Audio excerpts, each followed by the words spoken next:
Assalamualaikum warahmatullahi wabarakatuh. Perkenalkan, saya Tripurwati, absen 23. Di sini saya akan menjelaskan tentang hasil analisis saya terhadap laporan keuangan PT Matahari Department Store. Yang pertama yaitu rasio profitabilitas. Yang pertama yaitu gross profit margin saya memperoleh sebesar 66%. Hal ini menunjukkan bahwa perusahaan memiliki kemampuan yang baik dalam mengelola HPP karena margin laba kotor yang dihasilkan tinggi, sehingga laba kotor yang dihasilkan juga tinggi. Yang kedua yaitu operating profit margin. Saya mendapatkan sebesar 18%. Di sini perusahaan cukup efisien dalam menghasilkan laba dari operasi intinya, sehingga perusahaan masih memperoleh laba walaupun tidak cukup besar dari gross profit margin-nya. Untuk net profit margin, saya memperoleh 10%. Setelah dikurangkan dengan semua biaya perusahaan yang ada, perusahaan masih mampu menghasilkan laba bersih dari penjualannya, yaitu setiap Rp100 pendapatan, perusahaan mendapatkan Rp10 laba. Untuk ROA, saya mendapatkan sebesar 11,5%. Perusahaan mampu menghasilkan laba yang baik dari aset yang dimiliki, sehingga mencerminkan efisiensi penggunaan aset untuk menghasilkan keuntungan. ROE di sini saya memperoleh 2.200%. Mengapa di sini saya memperoleh ROE yang tinggi? Dikarenakan equity dalam PT Matahari Department Store ini sangat rendah dibandingkan dengan net profit, sehingga ROE-nya tinggi. Yang keenam yaitu ROS. Di sini saya mendapatkan sebesar 21,6%. Dan ini menunjukkan bahwa perusahaan menghasilkan laba operasional sebesar 21,6% dari total penjualannya. Dan di sini juga menunjukkan bahwa perusahaan memiliki efisiensi operasional cukup baik. Yang ketujuh EPS, saya mendapatkan sebesar 29,88%. Perusahaan memberikan laba yang signifikan perusahaan kepada pemegang saham, yang merupakan indikator positif bagi investor. Untuk data keuangannya bisa dilihat pada lampiran foto-foto yang telah saya berikan. Untuk yang kedua yaitu rasio likuiditas. Pertama, current ratio. Di sini perusahaan memperoleh presentasi sebesar 49%. Ini menunjukkan bahwa perusahaan memiliki likuiditas yang rendah, yang berarti aset lancar perusahaan hanya mampu menutupi 49% dari kewajiban lancar, yang mengindikasikan bahwa perusahaan mungkin mengalami kesulitan dalam memenuhi kewajiban jangka pendeknya jika tidak ada perbaikan dalam manajemen keuangan atau peningkatan aset lancar. Yang kedua yaitu quick ratio. Di sini saya memperoleh sebesar 22%, yang menunjukkan bahwa perusahaan memiliki kemampuan yang sangat terbatas dalam memenuhi kewajiban jangka pendeknya menggunakan aset liquid, sehingga perusahaan beresiko mengalami kesulitan keuangan jika harus segera membayar utang jangka pendeknya. Dan itu perusahaan mungkin juga akan kesulitan mendapatkan pinjaman baru atau investasi tambahan dikarenakan perusahaan kurang liquid. Yang ketiga yaitu cash ratio. Saya memperoleh sebesar 17%.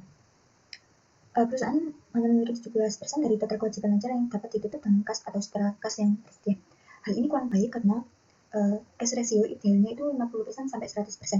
Jika di bawah 50%, kemampuan perusahaan untuk memenuhi kewajiban jangka pendeknya hanya dengan yang kas yang tersedia, dan juga akan membuat perusahaan ketergantungan dengan aset lancarnya.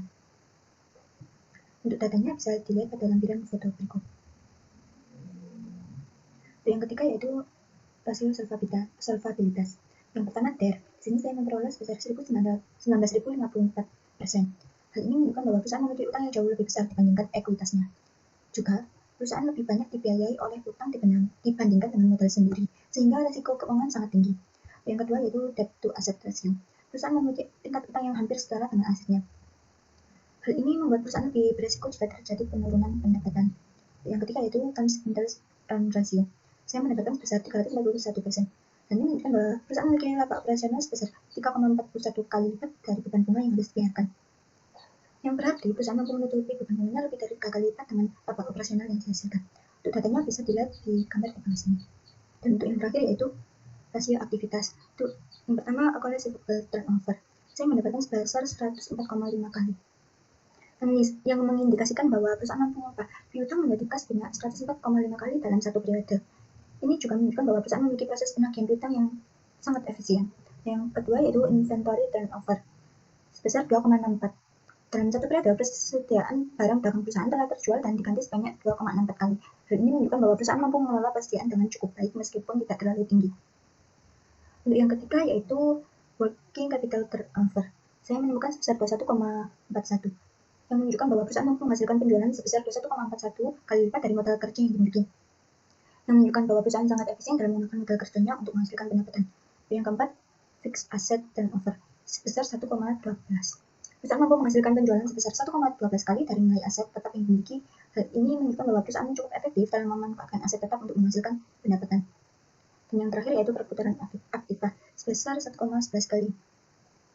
Perusahaan mampu menghasilkan 1,11 rupiah penjualan dari setiap 1 rupiah aset yang dimiliki, yang menunjukkan bahwa perusahaan cukup efisien dalam memanfaatkan asetnya untuk menghasilkan pendapatan. Untuk datanya bisa dilihat di sini, dan untuk kesimpulannya secara keseluruhan, perusahaan memiliki kinerja profitabilitas yang kuat dengan margin laba yang sehat dan pengembalian yang baik atas aset.